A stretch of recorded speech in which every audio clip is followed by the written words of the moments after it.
नाज़रीन, आपको अहम और ताज़ा तरीन खबर से आगाह करे हैं कि शेख ज़ैद वुमेन हस्पताल में खातून का ऑपरेशन करते हुए लेडी डॉक्टर खुद बेहोश हो गई।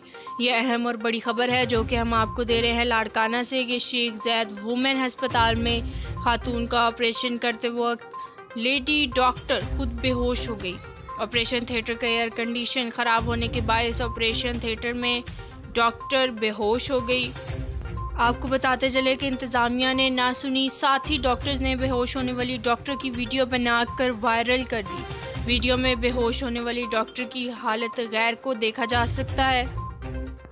नाज़रीन, आपको बताते चलें कि वीडियो में लेडी डॉक्टर सख्त गर्मी में एयर कंडीशन ख़राब होने की बातें करती हुई नज़र आ रही हैं। बेहोश होने वाली डॉक्टर, साथ ही डॉक्टर सहारा देते हुए होश में लाने की कोशिश भी कर रही हैं।